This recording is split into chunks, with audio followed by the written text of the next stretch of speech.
কত বাবার আশা ভরসা স্বপ্ন সন্তানের সাথে কবরে দাফন হয়ে যাচ্ছে। এর মানে হলো আমাদের বেঁচে থাকার কোনো ভরসা নাই। না আছে? নাই। তো আমাদের শেষ পরিণতিটা কি?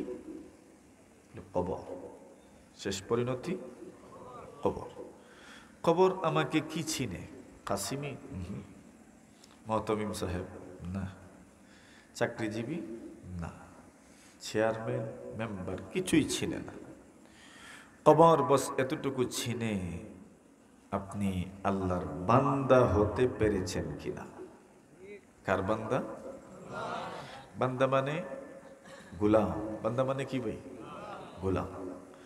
গোলামদের দাম আল্লাহর কাছে অনেক বেশি। দুনিয়ার মানুষের গোলাম যারা, এদেরও দাম আছে না? নাই?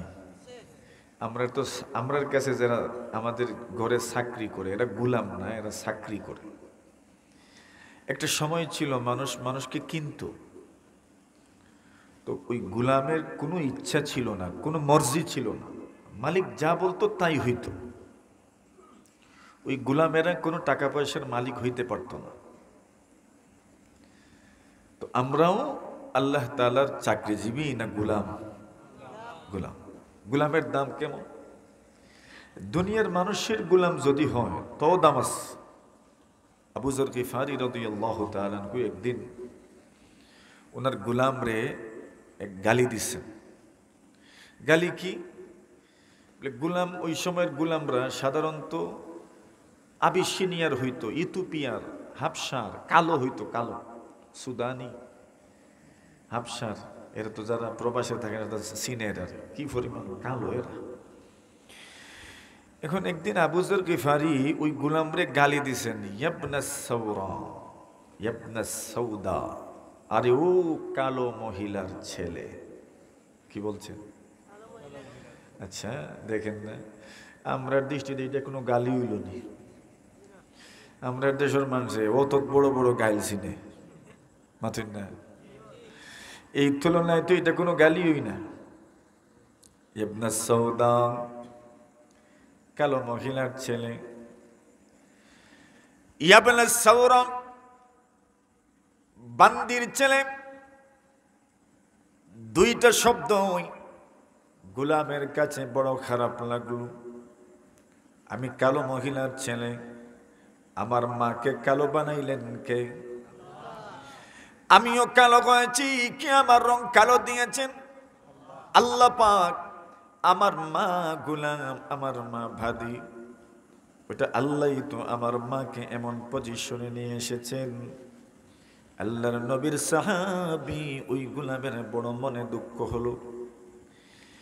উনি আর ধৈর্য ধরতে না পারি পেরে নবীজি সাল্লাল্লাহু আলাইহি ওয়াসাল্লামের কাছে চলে গেলেন বিচার দেওয়ার জন্য। ইয়া রাসূলুল্লাহ, ইয়া হাবিবাল্লাহ, আপনার সাহাবী আবু যর বড় পীর মানুষ, আল্লাহর ওলি মানুষ, দরবেশ মানুষ।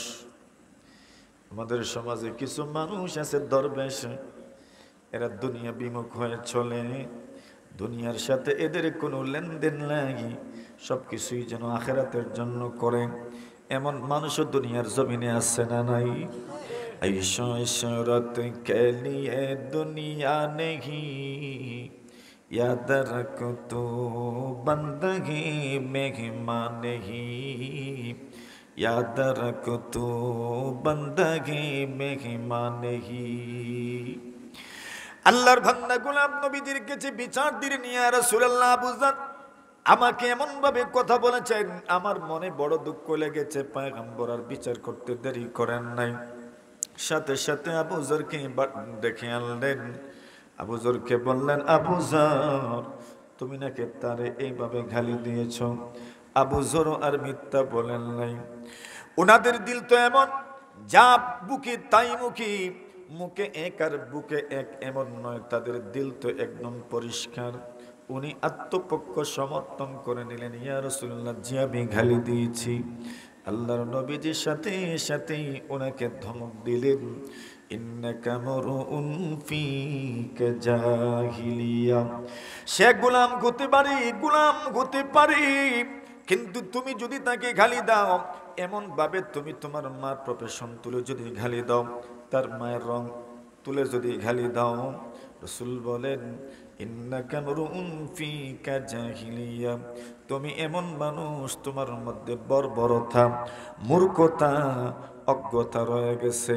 এর মানে বোঝা গেল যারা গালি দেয় এদের মধ্যে মূর্খতা, অজ্ঞতা, বর্বরতা পুরাপুরি আছে না নাই?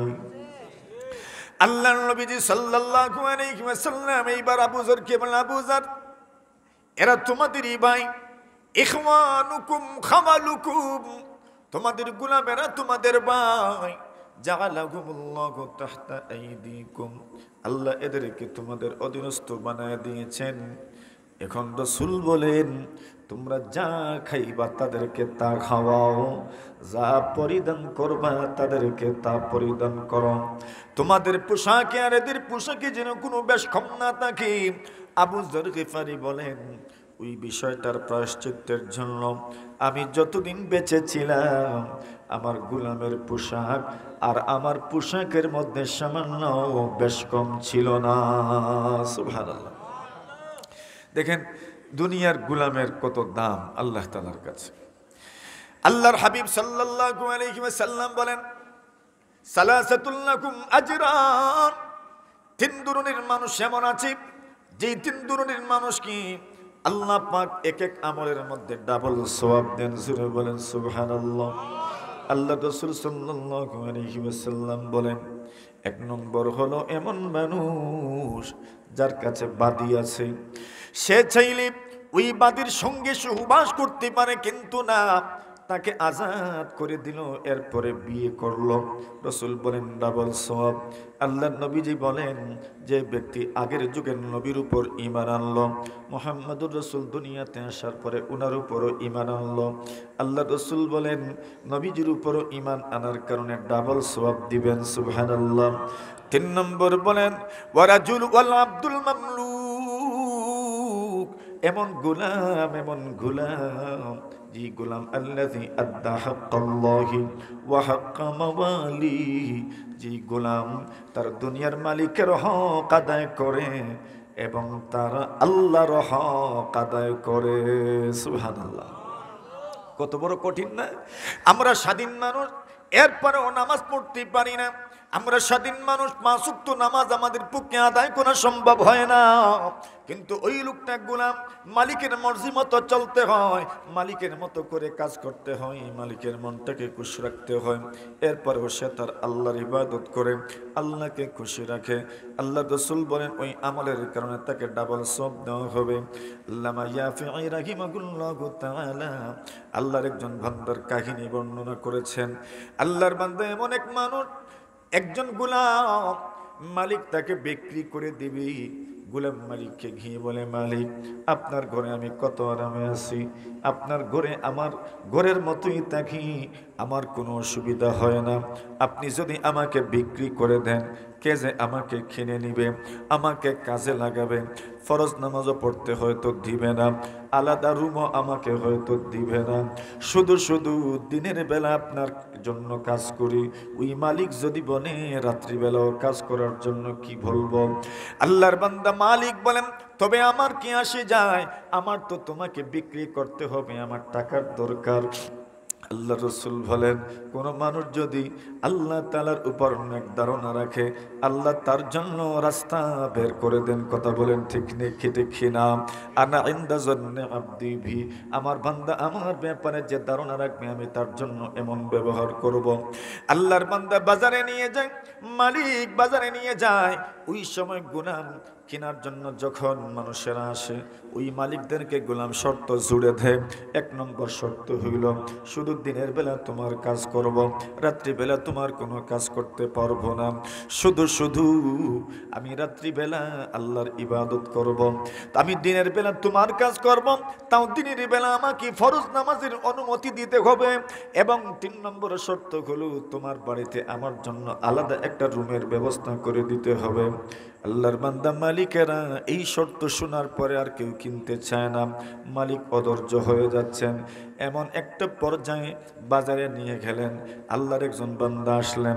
আসার পরে গোলাম ওই শর্তগুলো দিয়েছে, ওই মালিকের মন গলে গেছে। মালিক বলে, এরে গোলাম, আমি তোমার 3টা শর্তই মঞ্জুর করে নিলাম। সুবহানাল্লাহ। আরে ওইটা তো কে করে? মানুষের দিল কে পরিবর্তন করে? আল্লাহ। আল্লাহ মানুষের দিল দেখেন না, আমাদের মনে কত সময় কত কিছু আসে, হঠাৎ করে দেখা যায় মন পরিবর্তন হয়ে যায়, হয় না? তাতানাজ্জালু আলাইহিমুল মালাইকা, আল্লাহর ফেরেশতারা তো ওই দিলগুলোতে আসেন। সুবহানাল্লাহ বলেন। আল্লাহর ফেরেশতারা দিলে আসে। সালহাতু সঙ্গে বুদি দিল খারাশ, সালহাতু সঙ্গে বুদি দিল খারাশ, আজমোরা এক জমানে খাকে বাস, আজমোরা এক জমানে খাকে বাস। در بغارا کے شود سر سبز سام، در بغارا کے شود سر سبز سام، خاک شوتا گل برود رنگ رام، خاک شوتا گل برود رنگ رام। আল্লাহু আকবার বলেন। কি বলছে আল্লাহর বান্দা জানেন? আল্লাহর বান্দা বলছে দিল মাটির বানায়েন। কিসের? মাটির দিল। আমরা মাটির দিল না পাথরের? ওই ওই কে কইছে মাটির? পাথর কেমন? মাতুন না রে বউ, দিল কিতার সুম্মা ওই ওই সুম্মা কাসাত কুলুবুকুম মিন বাদি যালিক। বনি ইসরাইলের মধ্যে একটু বুড়ো ঘটনা ঘটল। গাবি জবাই করে হত্যাকারী শনাক্ত করা হলো। এত বড় ঘটনা দেখার পরেও আল্লাহ বলেন সুম্মা কাসাত কুলুবুকুম মিন বাদি যালিক, এরপরে ওই মানুষগুলোর দিল শক্ত হয়ে গেল। কেমন?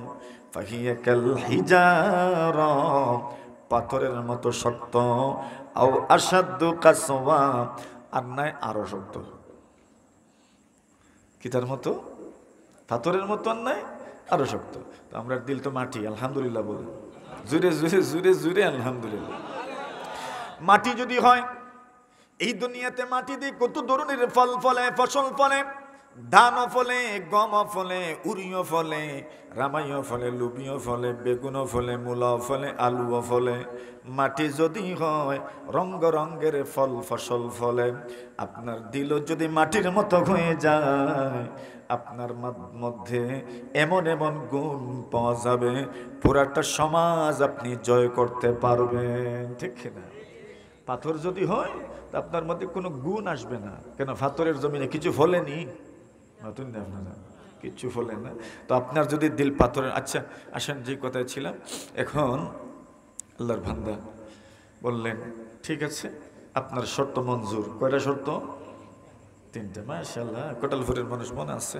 1 নম্বর, রাত্রিবেলা আমি আপনার কোনো কাজ করব না।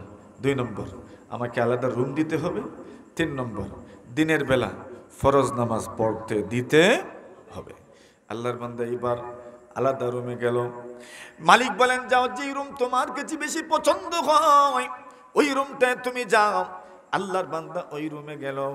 কোন রুম পছন্দ করলো? উলামায়ে কেরাম লিখেন আত-তারগীব ওয়াত তারহিবের মধ্যে ইমাম ইয়াফি রাহিমাহুল্লাহ তাআলা তাসাউফের কিতাব উনি লিখেন, আল্লাহর বান্দা যখন ওই রুমের ভিতরে যায়, সবচেয়ে বেশি মেরামতযোগ্য রুম যেটা, ওই রুমটা গ্রহণ করেছে, কবুল করেছে।